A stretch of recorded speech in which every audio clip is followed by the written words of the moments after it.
po mga kahabi, ang pag-uusapan natin ngayon ay paano gumawa ng quarterly breeding report. Okay po, ngayon po ay third quarter na po, buwan ng September, taon ng 2024. So kailangan na po natin magpasa doon sa may mga CWR holder po. Huwag po natin kalimutan na magpasa na po tayo ng pang third quarter breeding report. Okay po, so paano gumawa ng breeding report or quarterly breeding report? Doon po sa mga baguhan na tulad ko na meron ng CWR holder or first time pa na sa paggagawa ng quarterly breeding report, panoorin nyo po at samahan nyo ako at tuklasin natin kung paano gumawa ng tamang report or yung quarterly breeding report. Okay po mga kahabi, at kung bagong viewers ka sa channel nito ay humingi ako ng favor na paki-like and subscribe naman po ay yung ating munting channel, Olen Aviary at iba pa. Okay po mga kahabi, tara pag-aralan natin kung paano nga ba gumawa ng quarterly breeding report. Mga kahabi, ito po yung format ng ating sa quarterly breeding report. So, depende po ito sa region natin or sa HCR na mga quarterly breeding report, pero halos isa po yung nilalaman. So, ito po nakalagay Certificate of Wildlife Registration, CWR, Inventory Monitoring Report. So, ilalagay po natin dito kung anong quarter, tapos year, kung anong year po ito, 2024. So nakalagay dito name of CWR holder facility. Kung ano po yung nakalagay doon sa CWR natin certificate, ay yun po ang ilalagay natin na pangalan dito.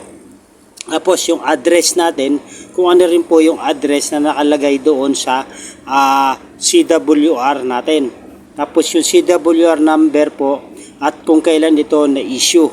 Okay po, so dito na po tayo sa nilalaman ng quarterly breeding report at saka kung kailan pala tayo nag-date of monitoring. Okay po, so katulad nito dito sa mga kahabi, nung una nagkamali din ako ng paglagay or paggagawa ng QBR. So dito pala to sa registration na to kahabi, ito mapapansin nyo, ito sa registration wildlife stock hanggang dito ay ang isusulat natin mga kahabi kung ano yung nakarehistro sa ating CWR. Okay po, yung common name, kunyari ang aking nakarehistro ay Indian ringneck, so yun po ang aking ilalagay. Sa scientific name ay Psittacula cremerii. Yung CITES appendix niyan, dapat alam natin yung appendices kung non-CITES or CITES yung ating inaalaga ang ibon o yung ating na-acquire na pinahistro sa DNR. So sa akin po ay non-CITES yung Indian ringneck. Tapos accredited per stock approved by CWR. So kung ilang piraso po yung ating na parehistro. So itong area na po ay regarding po ito doon sa ating naparehistro sa DENR na nabigyan tayo ng Certificate of Wildlife Registration. Okay po. So dito sa area naman mga kahabi, itong column na to ay sa mga progenies naman po. Okay po. Number ng progenies kung ilan at date. Okay po. Mamaya tatalakayin natin yan kung paano natin isusulat. Tapos dito naman sa monitoring ay mortalities kung meron tayong namatayan ng mga alaga dito sa column na to, kung ilan at kailan namatay, kailangan mayroon din po tayong petsa. At kung magdadagdag naman po tayo ng additional stock, so ano ibig sabihin ng additional stock? Kung meron tayong bagong na-avail na mga ibon, kung anong klase man bagong ibon na to, dito sa column na to, dito natin nilalagay yung ating additional stock. Kung ilang piraso at yung mode of acquisition. Ito na pag-aralan din po natin kung ano yung ibig sabihin ng mode of acquisition.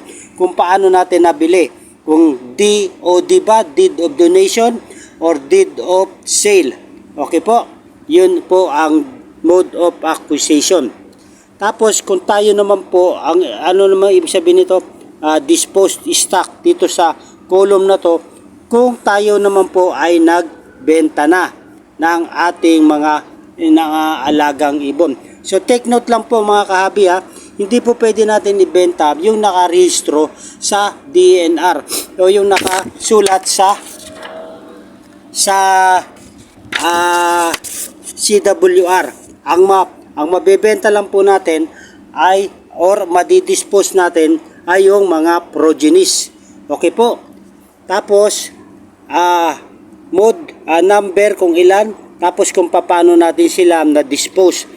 Kung ito ba ay DOD or DOS. Tapos pangalan po ng recipient. Kung sino yung ating napagbentahan or ating napagbigyan.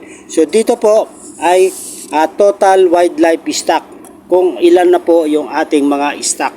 So ganun lang po kasimple mga kahabi ang paggagawa. Pero sa una ay nahirapan din ako paano gumawa ng quarterly breeding report. Dito naman po sa remarks ay dito natin isusulat kung ano po yung mga status ng ating mga na-avail na mga ibon. So maghahalimbawa po tayo. Dito muna tayo mga kahabi sa pangalawa. Ito naman yung breeding report. So marami tayong mga alagang ibon, name of CWR holder, address, period. Ibig sabihin ng period kung anong quarter po tayo. Kung first quarter, second quarter, or third quarter. So okay po, ganun lang po. Tapos ito na po, yung ating breeding report. Kung tayo po ay mayroon ng mga progenies, number, kung kailan po nangitlog, at kung kailan po napisa. Kung mayroon leg band, isulat din po natin. Tapos yung parents. Okay po. So dito pala mga kahabi, species, kung anong breeder ang nag-hatch or nag-laid ng egg. Isusulat po natin. Halimbawa kung si Tacula cremery, Indian ringneck, dito isusulat po natin sa species. Tapos sa parents leg band po, sa male kung mayroong leg band or sa female. Tapos kung ano po yung status. So ganun lang po. So isang species lang po itong ilalagay natin dito sa breeding report. Kung ilan hatch. Isang species lang po, hindi po halo-halo Kung meron tayo panibagong species, panibago buong paper. Okay po? So ito mga kahabi, ito ay bibigyan ko kayo ng halimbawa sa aking first quarter. Di ba kayo na bakante po ito. So first quarter, calendar year 2024. So ito po yung pangalan ko, Noelo Eruma. Ito po ang address ko sa Purok 2, Barangay Maunon, Ligaw, Albay. So ito po yung CWR number ko, 2024-2. Yan po ay nakalagay sa CWR natin. Kailan ito in-issue? Ng February 7 po, 2024. Okay po. Tapos kailan ako nag-monitoring ng aking QBR ng first quarter ay noong March 6. Okay po. So tulad nung sinasabi ko sa inyo mga kahabi, dito sa area na to ay yung nakarehistro po sa CWR ang ating ilalagay dito. Indian ringneck, scientific name si Tacula cremery, na hindi ko nalagyan to, 9 CITES po ito. Ito po ay non-CITES. So dalawa lang naman po yan mga kahabi, CITES at non-CITES. Yung accredited stock pair approved by CWR number ko ay 4. So 4 po yung aking naparehistro. So kung mapapansin nyo, wala akong nilagay dito sa progenies, mortalities kasi po hindi pa po sila nagbi-breed. So magbablanko lang po ayan hanggang doon sa total wildlife stock. 4 pa rin po. Okay po? Dahil wala naman pong nangyari, hindi naman ako nagdagdag, hindi rin naman ako nag-dispose. So, ang total lang aking nakarehistro ay 4 pa rin po. So, ngayon dito, mga kahabi, meron akong idinagdag dito sa additional stock na Agapornis fisheries. So, 8 piraso. Ang mode of acquisition ko ay deed of sale. Purchase po yan. Tapos, bakit po 9? Kasi po, nagkaroon sila ng isang progenies. So isang piraso po. Doon po sa aking nabili kasi may breeder doon. So nakapag-hatch siya, nakapag-laid nung first quarter. So isang piraso po nung February. Okay po mga kahabi. So ito yung ilalagay natin sa remarks. Agapornis fisheries, kung anong species po yung ating nadagdag dito sa additional stock. Kailangan din po meron legal documents.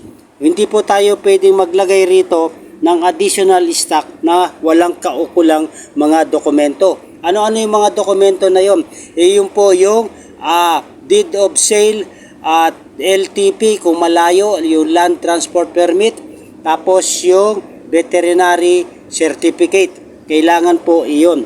Okay po, kung sa wild permit naman natin na-avail, kailangan po ng resibo. Okay po mga kahabi. So ito yung ating resulta noong March 6 first quarter. Okay po, so dadako naman tayo. Okay po mga kahabi, so dito naman tayo, halimbawa ko sa inyo, itong second quarter naman tayo. So same name, ganun din po ilalagay natin dito, pero magbabago ng date of monitoring, June 12 naman po. Kasi ito na yung pang second quarter natin.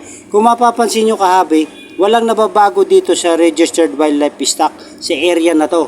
Okay po, kasi yun lang ang nakarehistro. So hindi tayo pwede magsulat dito ng panibagong species dahil hindi naman po yan naka-registered sa DNR. Okay po, ito ang quarterly breeding report. So mapapansin nyo, ito dito lang tayo nagbabago sa progenies. Meron na naman tayong naging progenies nung kung kailan ito nag-laid, kung ilang piraso at kung kailan na hatch. So dito nyo po isusulat. Tapos yung stock natin ay ganun pa rin, 8 piraso kasi ito yung ating na-avail. Mapapansin nyo mga kahabi, mortalities merong 2. Kasi kung kailangan meron tayong namatayan, ay kailangan din po natin isulat kung ilan at kailan namatay. Kailangan po ito para sa monitoring ng DNR. Okay po, so pagdating sa total mga kahabi ay 90 na. So, nung una, 9 lang. So, meron tayong progenies na 10. So, magiging total 19. Yung Agapornis fisheries lovebirds natin. Mga kahabi, napapansin mo, nung first quarter natin ay 4 lang to. Tapos dito blanco. Pero pagdating dito, bakit naging 9? Kasi po, nung second quarter ay nagkaroon ng progenies yung ating isang pair na Indian ringneck. At 2 pair. Yung isa ay 2 na itlog ang na-hatch at yung isa ay 3. So, naging 5 po yung kanilang progenies. So, ang total na po ng ating Indian ringneck ay 9 heads dito sa second quarter. Ito po yung total wildlife stock natin. So, paano natin mangyayari ang paggagawa ng breeding report? Ganito po yan mga kahabi. Ito yung breeding report natin. So, tulad niyan, name of CWR, tapos address, period, second quarter, tapos species po. Ito po yung Psittacula cremere Indian ringneck. So, yung isang pair ko po ay nag-laid nung May 5, 3 egg po. Na-hatch siya nung June sa 2024. So, pasok siya sa second quarter. So yung progenies po ay hindi natin nalagyan ng leg band, pero yung parents po ay may mga leg band. So yan po yung mga leg band number nila. Okay po, so ganun din po yung ating back to back na green ay nag-hatch din po sila at wala rin po, hindi po nalagyan ng leg band. So itong species na to ay sa Psittacula cremere. So ito naman po, another gagawa pa ko yun ng breeding report para naman sa another species na Agapornis fisheries lovebirds, pero second quarter pa rin po. So, ganoon na rin po ang gagawin nyo kung ilang piraso ang na-laid at na-itlog at ilang piraso yung napisa.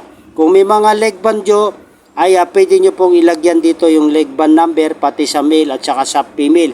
Sa akin po kasi ang nangyari, kaya walang leg band kasi hindi na monitor dahil colony breeding sila.